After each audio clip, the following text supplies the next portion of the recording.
हमारे घर में सबसे बड़ा मसला ये है कि हमारे घर में अगर कोई चीज़ ख़राब हो जाए इलेक्ट्रॉनिक की, तो उसको जो है वो ठीक करवाने में हमें सालों लग जाते हैं। ऐसा नहीं है कि बजट इशू होता है या फिर मतलब कोई और ऐसा रीज़न होता है, लेकिन हमारे जो अब्बू और भाई हैं, उनकी आप समझ लें कि उनकी तबीयत का हिस्सा है कि उनको जो है ना बहुत हेक्टिक लगता है किसी ख़राब चीज़ को ठीक करवाना। भाई वो कहते हैं कि अब मैकेनिक को बुलाना पड़ेगा, साथ में हमें पाबंद होना पड़ेगा। जब तक वो चीज़ ठीक नहीं होगी हमें भी घर में टिकना पड़ेगा। असल रीज़न यही होती है जो वो कुतराते हैं। फ़ोन ख़राब हो गया या फिर दरवाजे का हैंडल ख़राब हो गया। भाई हमारे घर में चीज़ें बहुत ख़राब होती हैं इलेक्ट्रॉनिक्स की, और मेरे अब्बू कहते हैं कि तुम लोग हर चीज़ को बिस्मिल्लाह पढ़ के हाथ लगाया करो। भाई हम बिस्मिल्लाह पढ़ के हाथ लगाते हैं, उसके बावजूद हमारे घर में चीज़ें ख़राब होती रहती हैं।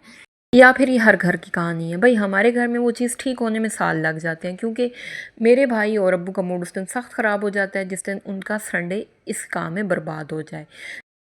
अच्छा, महंगाई का दौर है और आजकल पैसे की वैल्यू नहीं है। जो सबसे बड़ी बात है वो ये है कि एक हमारा टाइम होता था जब हमें 10 rupees pocket money per day मिलती थी, और मुझे याद है कि उसमें से एक समोसा भी आ जाता था, 2 पेंसिलें भी आ जाती थी, और हम उसमें से भी कुछ ना कुछ बचा के गुल्ले में रख लेते थे। आजकल के बच्चों को पहली बात तो ये एक सेविंग की आदत नहीं है, और दूसरा क्या है कि पैसे की वैल्यू नहीं है, और पेरेंट्स जो हैं वो इस चीज़ के लिए मोटिवेट नहीं करते। वो कहते हैं 5-10 रुपए की वैल्यू क्या है। नहीं भाई, वैल्यू बन जाती है।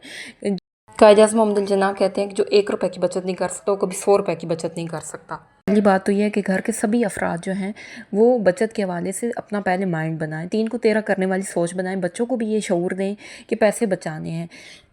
उनको एहसास दिलाएं कि जंक फूड में कुछ भी नहीं है जिस पे वो पैसा बर्बाद कर रहे हैं। उनको हेल्दी फूड खाने की यहाँ पे आदत डालें, वहीं पे उनको समझाएं कि कैसे जो है उन्होंने अपनी पॉकेट मनी में से पैसे बचाने हैं। हमारी अम्मियों की आदत थी कि वो पैसे बचाती थीं। जब भी हम उनसे पैसे मांगते थे वो किसी बर्तन में से, किसी डोली में से हमें पैसे निकाल के देती थी। आजकल की जो माएँ हैं वो भी सेविंग करती हैं, लेकिन उनका सेविंग करने का अंदाज़ मुख्तलिफ है। वो क्या करती हैं कि वो कहती हैं भाई बहुत सारे पैसे होंगे तो हम सेव करेंगे। नहीं, ये बात गलत है। पहली बात ये है कि आप जो थोड़ा सा आपको बजट आता है आप उसमें से ही सेविंग कर लें, चाहे वो भले 50 रुपए हैं। एक दिन वो 50 रुपए भी ख़जाना बन जाएंगे। कतरा कतरा करके दरिया बनता है। आप कोई छोटी मोटी कमेटी भी डाल सकते हैं, ये भी पैसा बचाने का बेहतरीन हल है। सबसे बढ़कर चादर देखकर पाँव फैलाएं, ये बहुत ज़रूरी होता है। घर की औरत ही जन्नत भी बनाती है घर को और जहन्नम भी बनाती है, और जब वो पैसा बचाने का हुनर जान लेती है तो फिर क्या होता है कि उसको अपने मर्द के पीछे पीछे नहीं फिरना पड़ता, बल्कि वो उसी पैसे को यूटिलाइज़ करके अपने घर के बहुत से काम सुधार लेती है। जब घर के सभी अफराद पैसे का दुरुस्त इस्तेमाल जान लेते हैं तो फिर बरकतें खुद ब खुद घर में आती हैं। और सबसे बड़ी बात, अपनी हक हलाल की कमाई में से उसकी उस मखलूक का भी हिस्सा निकाल दें जो माशी तौर पे तंग है।